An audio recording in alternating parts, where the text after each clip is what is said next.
Hi friends, നമസ്കാരം. Krishna's story ടൈമിലേക്ക് എല്ലാവർക്കും സ്വാഗതം.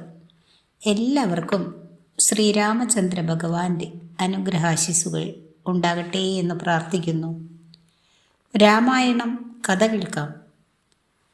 സചിത്ര രാമായണം എന്ന ഈ പുസ്തകത്തിൻ്റെ രചയിതാവ് കെ മനോജ് കുമാർ. പ്രസിദ്ധീകരണം സിസോ പബ്ലിഷേഴ്സ്, തിരുവനന്തപുരം. ഓഡിയോ നിങ്ങളിലേക്ക് എത്തിക്കുന്നത് കൃഷ്ണകുമാരി. ഇന്നത്തെ ഭാഗത്തിലേക്ക് കിടക്കുന്നതിന് മുൻപായി നമ്മുടെ ചാനൽ ആദ്യമായി വിസിറ്റ് ചെയ്യുന്നവരും ഇതുവരെയും സബ്സ്ക്രൈബ് ചെയ്യാത്തവരുമെല്ലാം ഒന്ന് സബ്സ്ക്രൈബ് ചെയ്ത് നിങ്ങളുടെ ലൈക്ക്, ഷെയർ, കമൻറ്റ് എന്നിവ കൂടി നൽകി ഈ ചാനലിനെ സപ്പോർട്ട് ചെയ്യുക. ഇതിൻ്റെ മുൻപിലത്തെ ഭാഗങ്ങളെല്ലാം എല്ലാവരും കേട്ടിരിക്കുമെന്ന് കരുതട്ടെ. കേൾക്കാത്തവർക്ക് ഡിസ്ക്രിപ്ഷനിൽ ലിങ്ക് കൊടുക്കാം. ഇന്നത്തെ ഭാഗത്തിലേക്ക്. ഓം ശ്രീരാമചന്ദ്രായ നമഃ. ഭരതസന്താപം. അന്നു രാത്രി ഭരതൻ ഒരു ദുസ്വപ്നം കണ്ട് ഞെട്ടിയുണർന്നു. ദശരഥ മഹാരാജാവ് കൊടിയ ദുഃഖത്തിലകപ്പെട്ടിരിക്കുന്നതായും വലിയൊരു കൊടുമുടിയിൽ നിന്നും താഴേക്ക് വീഴുന്നതായും ഭരതൻ സ്വപ്നത്തിൽ കണ്ടു. ചെളിക്കുണ്ടിൽ വീണ് നീന്തി തുടിക്കുന്നതിനിടയിൽ ചാണകനീരെടുത്ത് കുടിക്കുന്നതും സ്വപ്നത്തിൽ കണ്ടു. മറ്റൊരു സ്വപ്നത്തിൽ സാഗരം വറ്റി വരളുന്നതും ചന്ദ്രൻ താഴേക്ക് പതിക്കുന്നതും ലോകം മുഴുവൻ ഇരുളിൽ മൂടുന്നതും കണ്ടു. മഹാരാജാവിൻ്റെ കൊമ്പനാനയുടെ ഒരു കൊമ്പ് മുറിഞ്ഞു താഴെ വീണു. പിന്നെ കഴുതകളെ കെട്ടിയ തേരിൽ കയറി അതിവേഗം തെക്കോട്ട് പോകുന്നതും ചുവന്ന വസ്ത്രം ധരിച്ച വികൃതയായ ഒരു സ്ത്രീ രാജാവിനെ പിടിച്ചു വലിക്കുന്നതും കുമാരൻ സ്വപ്നത്തിൽ കണ്ടു. ഏതോ വിപത്തിൻ്റെ സൂചനയാണിതെന്ന് കുമാരന് തോന്നി. പുലർച്ചെ ഉണർന്നെണീറ്റിട്ടും ആ സ്വപ്നത്തിൽ നിന്നും മോചിതനാവാൻ കുമാരന് കഴിഞ്ഞില്ല. അച്ഛനെന്തോ ആപത്ത് സംഭവിച്ചിട്ടുണ്ടെന്ന് കുമാരൻ്റെ മനസ്സു പറഞ്ഞു. അകാരണമായ ഒരു ഭയം കുമാരനെ പിടികൂടി. ഈ സമയം അയോധ്യയിൽ നിന്ന് അശ്വാരൂഢരായ ദൂതന്മാർ അരമനയിലെത്തി. അവർ വസിഷ്ഠൻ്റെ സന്ദേശം കുമാരനെ അറിയിച്ചു. അവർക്ക് സമ്മാനങ്ങൾ നൽകിക്കൊണ്ട് പിതാവിൻ്റെ കുശലം അന്വേഷിച്ചു. രാമൻ്റെയും ലക്ഷ്മണൻ്റെയും സുഖവും ക്ഷേമവും അന്വേഷിക്കുകയും ചെയ്തു. എല്ലാവർക്കും ക്ഷേമമാണെന്നും കുമാരന്മാർ ഉടൻ തന്നെ യാത്രയ്ക്ക് തയ്യാറാകണമെന്നും ദൂതന്മാർ അപേക്ഷിച്ചു. മുത്തച്ഛനോടും അമ്മാവനോടും അനുവാദം വാങ്ങി ഭരതൻ യാത്രയ്ക്ക് തയ്യാറായി. 7 രാവും പകലും യാത്ര ചെയ്ത് അവർ അയോധ്യയിലെത്തി. കാരണമൊന്നുമില്ലാതെ ഭരതൻ്റെ മനസ്സ് ചഞ്ചലമായി. ശോകമുഖമായ അയോധ്യ കണ്ട് ഭരതൻ്റെ ഹൃദയം വിതുമ്പി. പല സംശയങ്ങളും ആ മനസ്സിൽ ബലപ്പെട്ടു. എല്ലാ ദിക്കിലും മ്ലാനത തങ്ങി നിന്നു. ബലികർമാദികൾ നടത്തിയതിൻ്റെ ലക്ഷണം അവിടെ എങ്ങുമില്ല. എങ്ങും പതിവുള്ള ആഡംബരവുമില്ല. എവിടെ നോക്കിയാലും ശൂന്യത തളം കെട്ടി നിൽക്കുന്നു. ജനങ്ങൾ യാതൊരു അനക്കവുമില്ലാതെ കൊത്തിവെച്ച ശില്പം പോലെ ഇരിക്കുന്നു.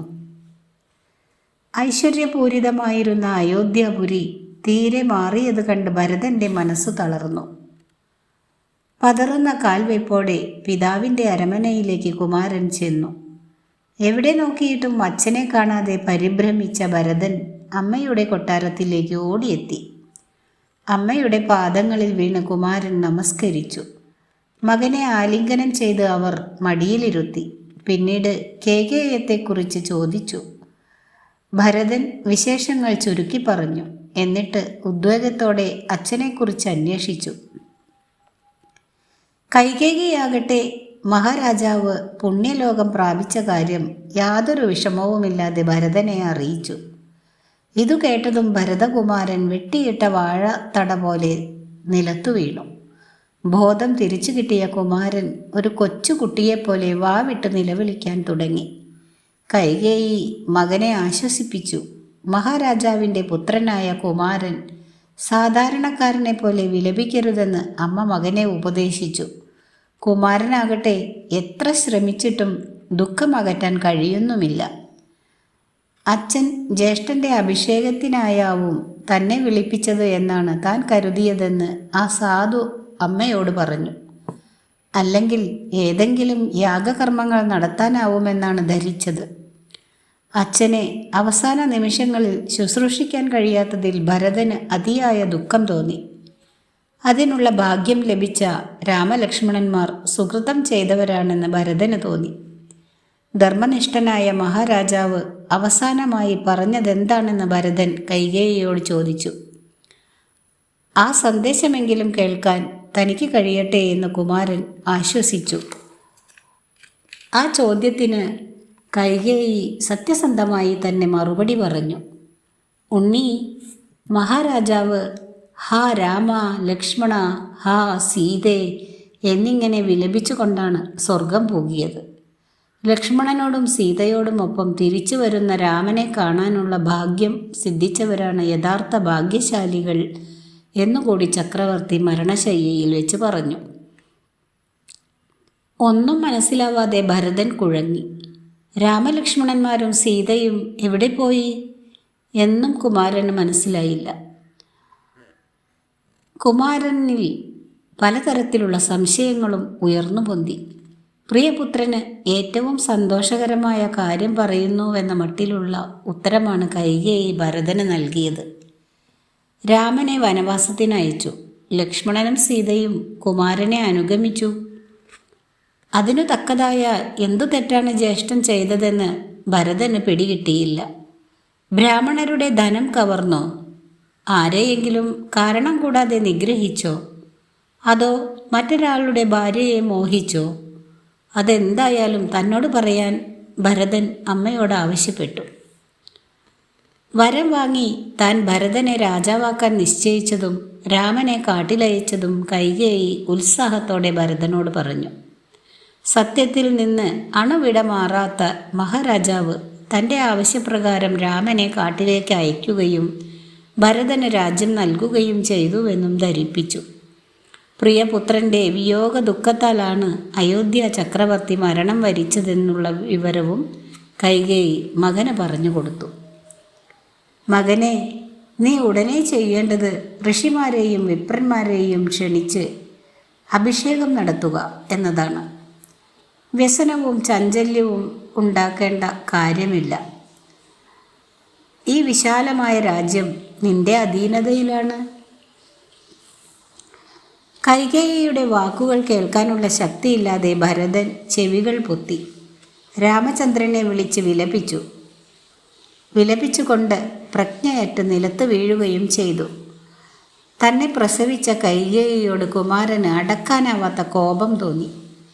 ദുഷ്ടയായ സ്ത്രീയെ, ലോകം തന്നെ നശിച്ചു കഴിഞ്ഞു. അയോധ്യാധിപൻ ഇല്ലാതെയായി. രാമചന്ദ്രനെ കാട്ടിലയക്കുകയും പിതാവിനെ കൊല്ലുകയും ചെയ്ത നിങ്ങളുടെ വയറ്റിൽ പിറന്ന ഞാൻ നിന്ദ്യരിൽ നിന്ദ്യനാണ്. എൻ്റെ ജീവിതം ഞാൻ ഇന്ന് അവസാനിപ്പിക്കും. ദുഷ്ടതയുടെ ആസ്ഥാനമായ നിന്നെ ഞാൻ ഇന്ന് നിഗ്രഹിക്കും. വേണ്ട, രാമചന്ദ്രൻ്റെ അനുജൻ മാതാവിനെ കൊന്നവനാണെന്ന ചീത്തപ്പേർ അദ്ദേഹത്തിന് ഞാൻ ഉണ്ടാക്കുകയില്ല. ഉണ്ണി, മകനെ, നിന്നെ രാജാവാക്കാനുള്ള അടങ്ങാത്ത മോഹത്താലാണ് ഞാൻ ഇതൊക്കെ ചെയ്തത്. ഇനി എന്തിനാണ് അതും ഇതും പറഞ്ഞ് സമയം കളയുന്നത്? മുന്നിൽ വന്നിരിക്കുന്ന ഭാഗ്യം സ്വീകരിച്ച് രാജ്യം പരിപാലിക്കൂ. ഇത് കേട്ട് ഭരതൻ ദുഃഖം കൊണ്ട് തളർന്ന അവശനായി. എനിക്കെന്തിനാണ് രാജ്യം? അച്ഛനും ജ്യേഷ്ഠനും എന്നെ ഉപേക്ഷിച്ചു പോയി.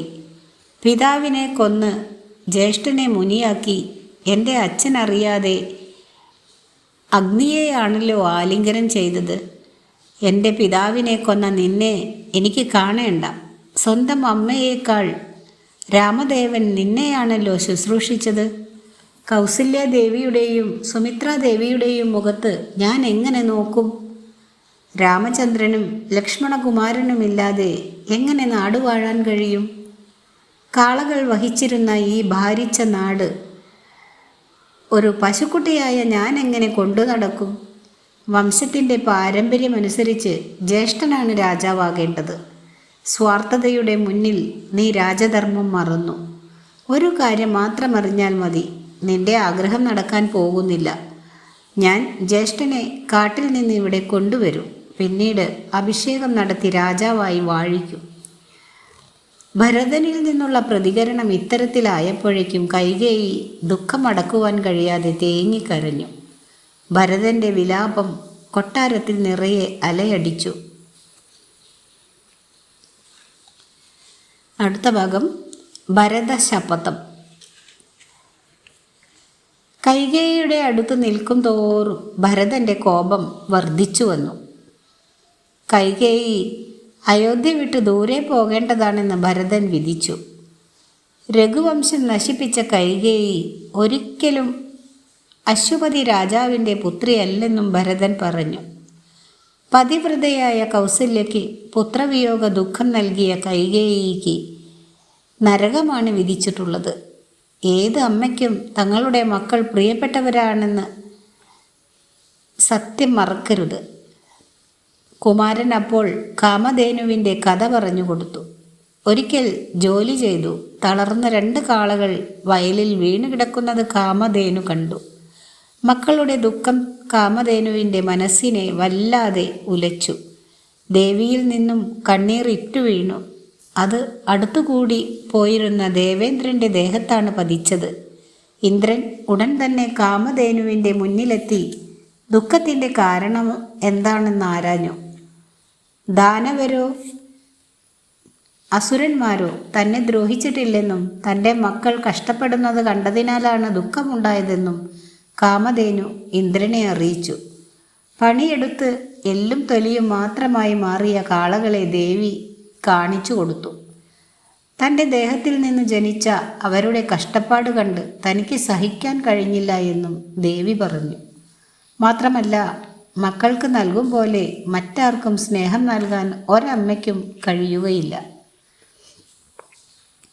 ലോകം നിറയെ പുത്രന്മാരുണ്ടായിട്ടും അതിൽ 2 പേർ കഷ്ടപ്പെടുന്നത് കണ്ടിട്ടാണ് കാമധേനു വിലപിച്ചത്. അപ്പോൾ ഒരൊറ്റ മകൻ മാത്രമുള്ള കൗസല്യാദേവിയുടെ കാര്യം പറയണോ? അമ്മ എനിക്ക് നൽകിയ പാപം ഇല്ലാതെയാക്കാൻ ഞാൻ കാട്ടിൽ പോയി തപസ്സനുഷ്ഠിക്കുന്നു. ജ്യേഷ്ഠനെ മടക്കിക്കൊണ്ടുവരികയും ചെയ്യും. ജനങ്ങളുടെ മുഖത്ത് നോക്കുവാനുള്ള കരുത്ത് എനിക്കില്ല. അമ്മ എന്ന് പറയുന്ന കൈകേയിക്ക് കാട്ടിൽ പോകുകയോ തീയിൽ ചാടുകയോ ചെയ്യാം എന്നിങ്ങനെ ഭരതൻ തൻ്റെ നിശ്ചയം കൈകേയിയോട് തുറന്നു പറഞ്ഞു. ഭരതൻ വന്നതറിഞ്ഞ് മന്ത്രിമാർ ഓടിയെത്തി. തൻ്റെ നിരപരാധിത്വം ഭരതൻ അവരോട് വെളിപ്പെടുത്തി. ഞാൻ ഒരിക്കലും രാജ്യം ആഗ്രഹിച്ചിട്ടില്ല. അഭിഷേക വിവരവും ജ്യേഷ്ഠൻ്റെ വനവാസവും ഞാൻ അറിഞ്ഞതേയില്ല. ഇതിനകം കുമാരൻ വന്ന വിവരം കൗസല്യാദേവി അറിഞ്ഞു. സുമിത്രയൊന്നിച്ച് ഭരതനെ കാണാനായി പുറപ്പെടുമ്പോഴേക്കും ഭരതൻ അവിടെ എത്തി. തന്നെയും രാമൻ്റെ അടുത്തേക്ക് അയക്കണമെന്ന് കൗസല്യാദേവി ഭരതനോട് അപേക്ഷിച്ചു. താനും സുമിത്രയും രാമനെ ശുശ്രൂഷിച്ചു കഴിഞ്ഞു കൊള്ളാം. ഭരതൻ നാടുവാണുകൊള്ളുക. ഇത്തരത്തിലുള്ള കൗസല്യാദേവിയുടെ അപേക്ഷ കേട്ട ഭരതന് ദുഃഖം താങ്ങാൻ കഴിഞ്ഞില്ല. ദേവിയുടെ ഓരോ വാക്കും പുണ്ണിൽ കുത്തുന്ന മുള്ളുപോലെയാണ് കുമാരന് തോന്നിയത്. കുമാരൻ മൂർച്ഛിച്ചു വീണു. ഉണർന്നെണീറ്റപ്പോൾ ദേവിയെ വിളിച്ച് വിലപിച്ചു.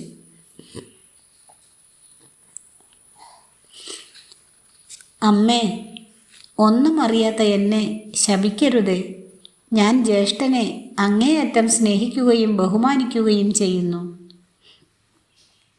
ഈ ഗൂഢാലോചനയിൽ എനിക്ക് എന്തെങ്കിലും പങ്കുണ്ടെങ്കിൽ ലോകത്തിലെ എല്ലാ പാപവും എന്നിൽ വന്ന് പതിക്കട്ടെ. എൻ്റെ പ്രിയപ്പെട്ട അമ്മ മാത്രം എന്നെ അണുവിട സംശയിക്കരുതേ. ഭരതൻ്റെ ധർമ്മനിഷ്ഠ ആ അമ്മയുടെ ഹൃദയം തണുപ്പിച്ചു. അവർ കുമാരനെ സാന്ത്വനിപ്പിച്ചു. മകനെ, നിന്റെ വാക്കുകൾ എൻ്റെ ദുഃഖം വർദ്ധിപ്പിക്കുകയാണ് ചെയ്യുന്നത്. ധർമ്മത്തിൽ നിന്ന് നിന്റെ ഹൃദയം ഒരിക്കലും വ്യതിചലിക്കരുത്. നിന്റെ ധർമ്മനിഷ്ഠ ഈ വംശത്തിൻ്റെ ഭാഗ്യത്തിനു വേണ്ടിയുള്ളതാണ്. നിനക്ക് സ്വർലോകം കൈവരുമെന്ന് എനിക്ക് ഉറപ്പുണ്ട്. ദേവി കുമാരനെ മടിയിലിരുത്തി തലോടി ആശ്വസിപ്പിച്ചു. ആ രാത്രി മുഴുവൻ ഭരതൻ വിലപിച്ചുകൊണ്ടിരുന്നു. നേരം പുലർന്നപ്പോൾ വസിഷ്ഠ മഹർഷി എത്തി പിതാവിൻ്റെ ശേഷക്രിയകൾക്ക് വേണ്ട ഒരുക്കം നടത്താൻ ആവശ്യപ്പെട്ടു. അതനുസരിച്ച് ഭരതശത്രുഘ്നന്മാർ അച്ഛന് അന്ത്യകർമ്മങ്ങൾ നിർവഹിച്ചു. 13-ാം ദിവസം അസ്ഥിസഞ്ചയന കർമ്മവും കഴിച്ചു. കർമ്മത്തിനെത്തിയ കുമാരന്മാർ അടക്കാൻ കഴിയാത്ത ദുഃഖത്താൽ വീണ്ടും വീണ്ടും വിലപിച്ചു. കൂടെ ഉണ്ടായിരുന്നവരുടെ കണ്ണുകളും അത് കണ്ട് ഈറനായി. കർമ്മങ്ങൾ കഴിഞ്ഞ് മടങ്ങുമ്പോൾ ശത്രുഘ്നൻ ജ്യേഷ്ഠനോട് ചോദിച്ചു, ജ്യേഷ്ഠ, രാജനീതി അറിയാവുന്ന ലക്ഷ്മണ ജ്യേഷ്ഠൻ എന്തുകൊണ്ട് അച്ഛനെ നിഗ്രഹിച്ച് ജ്യേഷ്ഠനെ രാജാവാക്കിയില്ല? സ്ത്രീകൾക്ക് അടിമപ്പെടുന്ന രാജാവ് ശിക്ഷാർഹനാണ്. ഇതൊക്കെ ചെറിയ ജ്യേഷ്ഠന് അറിയാവുന്നതുമാണ്. ഈ സമയത്ത് കിഴക്കേ ഗോപുര കവാടത്തിലൂടെ മന്ദര നടന്നു വരുന്നത് കുമാരന്മാർ കണ്ടു. രാജകീയ വസ്ത്രങ്ങൾ ധരിച്ചാണ് അവൾ വരുന്നത്. ദ്വാരപാലകന്മാർ അവളെ പിടിച്ച് ശത്രുഘ്നന്റെ മുന്നിൽ കൊണ്ടുവന്നു. എല്ലാത്തിനും കാരണക്കാരിയായ ആ കൂനിയെ ശിക്ഷിക്കണമെന്ന് കാവൽക്കാർ കുമാരനോട് പറഞ്ഞു. കോപിഷ്ഠനായ കുമാരൻ ആ കൂനിയെ പിടികൂടി. കുമാരൻ്റെ ഇരുമ്പ് മുഷ്ടികൾ മുറുകി തുടങ്ങി. മന്ദരയാകട്ടെ ഭരതകുമാരനെ വിളിച്ച് അലമുറയിട്ടു. അവളോടൊപ്പമുണ്ടായിരുന്ന തോഴിമാരെല്ലാം പേടിച്ച് ഓടി ഒളിച്ചു. അവർ കൗസല്യാദേവിയുടെ അടുത്ത് അഭയം പ്രാപിച്ചു. ശത്രുഘ്നൻ മന്ദരയെ നിലത്തിട്ട് വലിച്ചു. അവളുടെ ആഭരണങ്ങൾ പൊട്ടിച്ചിതറി. അത് കണ്ട് കൈകേയി പോലും ഭയന്നു വിറച്ചു. അവർ കുമാരൻ്റെ മുന്നിൽ വരാനുള്ള ധൈര്യം കാട്ടിയില്ല.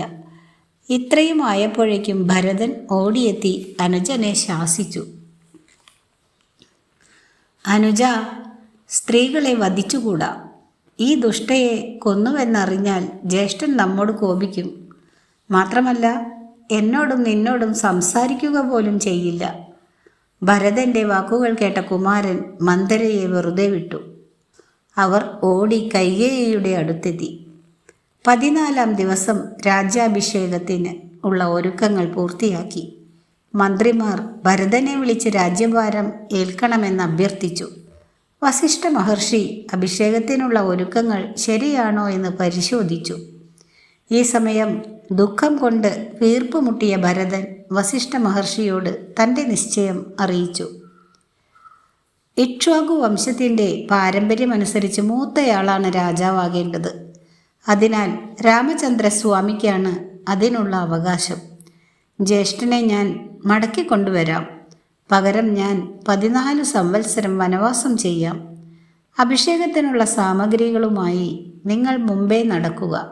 വനത്തിൽ വെച്ച് തന്നെ അഭിഷേകം നടത്തി രാമദേവനെ പ്രസാദിപ്പിച്ചു കൊണ്ടുവരാം. ഭരതന് രാമചന്ദ്രനിലുള്ള അപാരമായ ഭക്തി സഭാവാസികളുടെ ഉള്ളു കുളിർപ്പിച്ചു. രാമനെ തിരിച്ചു കൊണ്ടുവരാൻ പ്രതിജ്ഞ ചെയ്ത ഭരതനോട് മന്ത്രിമാർ ഇങ്ങനെ പറഞ്ഞു. കുമാര, അങ്ങയുടെ ഒപ്പം മഹാലക്ഷ്മി എപ്പോഴും ഉണ്ടാവട്ടെ. അവിടുത്തെ ആഗ്രഹം പോലെ എല്ലാം നടക്കും. രാമനെ വിളിച്ചു കൊണ്ടുവരുവാൻ വനത്തിലേക്ക് പോകുവാൻ കുമാരൻ തയ്യാറെടുത്തു. അതിനുവേണ്ട ഒരുക്കങ്ങൾ നടത്തുവാൻ സുമന്ത്രരെ ചുമതലപ്പെടുത്തി.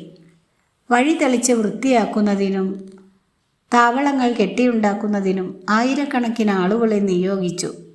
മരങ്ങളും വള്ളികളും വെട്ടിക്കളഞ്ഞും പാറകൾ അടിച്ചുടച്ചും കുഴികൾ നികത്തിയും അവർ വഴിയുണ്ടാക്കി. ചതുരംഗ സൈന്യങ്ങൾക്ക് വിശ്രമിക്കാനുള്ള പാളയങ്ങൾ ആഡംബരത്തോടെ നിർമ്മിച്ചു. ഗംഗാ നദി വരെയുള്ള വഴി അവർ അതിവേഗം പണിതു കഴിഞ്ഞു. പിറ്റേന്നു രാവിലെ സ്തുതി പാഠകന്മാർ ഭരതകുമാരനെ ഉണർത്തി. ഉണർന്നെഴുന്നേറ്റ ഉടൻ ഭരതൻ ഭേരീനാദമെല്ലാം വേണ്ടെന്ന് വിലക്കി. കാരണം താൻ രാജാവല്ല. രാജനീതി അറിയാവുന്ന വസിഷ്ഠൻ ഈ സമയം സദസ്സിലേക്ക് കടന്നു ചെന്നു. ബ്രാഹ്മണർ, വൈശ്യർ, മന്ത്രിമാർ തുടങ്ങിയവരെ വിളിച്ചു വരുത്തുവാൻ വസിഷ്ഠൻ അരുളി ചെയ്തു. അതനുസരിച്ച് പൗരപ്രമുഖരെല്ലാം സഭയിലെത്തി. പിതാവും ജ്യേഷ്ഠനും ഭരതന് നൽകിയ രാജ്യം ഭംഗിയായി പരിപാലിക്കണമെന്നും താമസം കൂടാതെ അഭിഷേകം നടത്തണമെന്നും വസിഷ്ഠൻ കുമാരനെ വീണ്ടും ഉപദേശിച്ചു. എന്നാൽ ഭരതൻ ആ അഭ്യർത്ഥന സ്വീകരിക്കുവാൻ തയ്യാറായില്ല. ഭരതൻ വനത്തിൽ ചെന്ന് രാമചന്ദ്രനെ വിളിച്ചു കൊണ്ടുവരുവാൻ ഒരുമ്പെട്ടു. സുമന്ത്രരെ വിളിച്ച് താൻ ശ്രീരാമദേവനെ കൊണ്ടുവരാൻ പുറപ്പെടുകയാണെന്നും തന്നോടൊപ്പം ചതുരംഗ സേനകൾ ഉണ്ടാവണമെന്നും കൽപ്പിച്ചു. അതുകേട്ട് പൗരജനങ്ങൾ ആനന്ദം കൊണ്ട് തുള്ളിച്ചാടി. ഭരതന് പുറപ്പെടുവാനുള്ള തേര് അല്പസമയത്തിനുള്ളിൽ തയ്യാറായി. ഭരതൻ പള്ളിത്തേരിൽ കയറി പുരോഹിതന്മാരും മന്ത്രിമാരും അമ്മമാരും കുമാരനെ അനുഗമിച്ചു. വിദഗ്ധരായ തൊഴിലാളികളും ചതുരംഗപ്പടയും അവർക്ക് പിന്നാലെ വനത്തിലേക്ക് യാത്ര തിരിച്ചു. അവർ അന്ന് വൈകിട്ട് ഗംഗാതീരത്തെത്തി അവിടെ താവളമടിച്ചു. അതേ സ്ഥലത്ത് വെച്ചാണ് ശ്രീരാമൻ്റെ ആത്മസുഹൃത്ത് ആയ ഗുഹൻ രാമനെ എതിരേറ്റത്. പിറ്റേന്ന് രാവിലെ മാത്രം നദി കടന്നാൽ മതിയെന്ന് കുമാരൻ തീരുമാനിച്ചു. ഭടന്മാർക്ക് ഗംഗാതീരത്ത് വിശ്രമിക്കാൻ അനുവാദം നൽകി. ഭരതകുമാരൻ പരിപാവനമായ ഗംഗയിൽ പിതാവിനു വേണ്ടി ശേഷക്രിയകൾ നടത്തി. ഗംഗാതീരത്ത് താവളമടിച്ചിരിക്കുന്ന വൻ പടയെ കണ്ട് നിഷാദ രാജാവായ ഗുഹൻ പരിഭ്രമിച്ചു. എന്താണ് ഈ യാത്രയുടെ ഉദ്ദേശമെന്ന് ഗുഹന് മനസ്സിലായില്ല. ഒരു പക്ഷേ കാട്ടിലേക്ക് പോയ രാമനെ കണ്ടുപിടിച്ച് നശിപ്പിക്കാനാവുമോ ഈ സന്നാഹമൊക്കെ?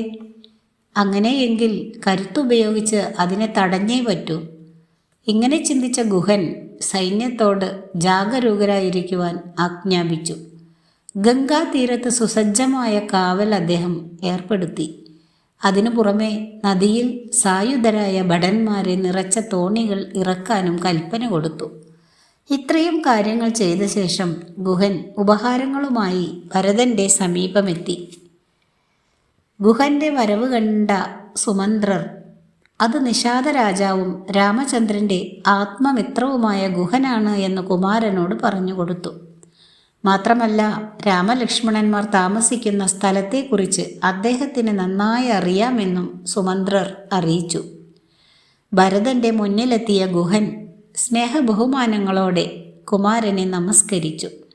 തൻ്റെ ആതിഥ്യം സ്വീകരിച്ച് ആ രാത്രി അവിടെ വിശ്രമിച്ചിട്ട് പിറ്റേന്ന് മാത്രം യാത്ര തുടർന്നാൽ മതിയെന്ന് ആ രാജാവ് അപേക്ഷിച്ചു.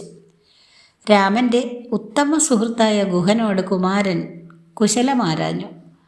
തുടർന്ന് ഭരദ്വാജ മഹർഷിയുടെ ആശ്രമത്തിലേക്കുള്ള വഴി തനിക്ക് കാട്ടിത്തരണമെന്ന് അപേക്ഷിക്കുകയും ചെയ്തു. അതുകേട്ട ഗുഹന് വീണ്ടും ഭരതൻ്റെ യാത്രയെക്കുറിച്ച് സംശയമുണ്ടായി.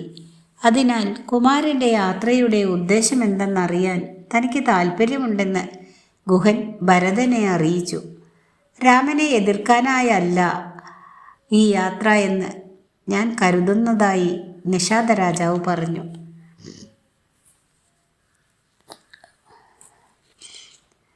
അതുകേട്ട ഭരതകുമാരൻ ഏറെ ദുഃഖിതനായി.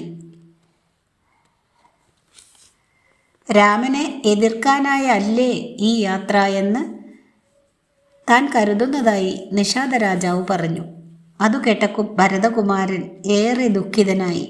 തന്നെ തെറ്റിദ്ധരിക്കരുതെന്ന് നിറമിഴികളോടെ ഭരതൻ അപേക്ഷിച്ചു. രാമചന്ദ്രൻ തനിക്ക് അച്ഛനെ പോലെയാണ്. ജ്യേഷ്ഠനെ കൊടും കാട്ടിൽ നിന്ന് അയോധ്യയിലേക്ക് കൊണ്ടുപോകാൻ വേണ്ടിയാണ് താൻ വന്നിരിക്കുന്നത്. അതിനാൽ യാതൊരു വിധത്തിലും തന്നെ സംശയിക്കരുതെന്ന് കുമാരൻ കേണപേക്ഷിച്ചു. ആ വാക്കുകൾ നിഷാദ രാജാവിൻ്റെ മനസ്സ് കുളിർപ്പിച്ചു. ഭരതൻ്റെ സഹോദര സ്നേഹവും ബഹുമാനവും സത്യസന്ധതയും ഗുഹനെ സന്തോഷിപ്പിച്ചു. പ്രഭോ, അങ്ങ് ധന്യന്മാരിൽ ധന്യനാണ്. മുന്നിൽ വന്നു ചേർന്ന മഹാലക്ഷ്മിയെ അങ്ങ് ഉപേക്ഷിക്കുവാൻ തയ്യാറായല്ലോ.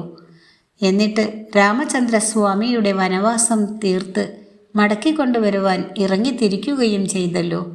അങ്ങയുടെ കീർത്തി 3 ലോകത്തും നിറഞ്ഞു നിൽക്കും.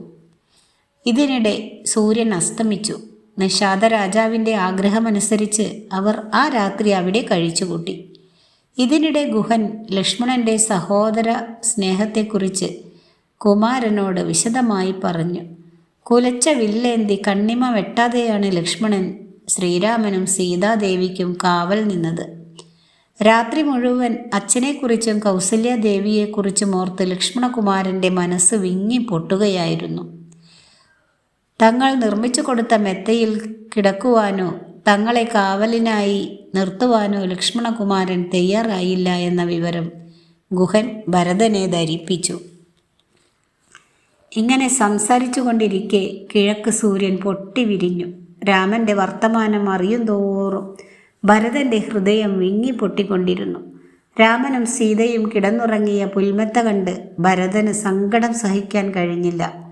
അരമനയിൽ സുഖമായി ശയിക്കേണ്ടിയിരുന്ന രാമചന്ദ്രന് ഈ ഗതി വന്നുവല്ലോ എന്നോർത്ത് ഭരതൻ വിലപിച്ചു.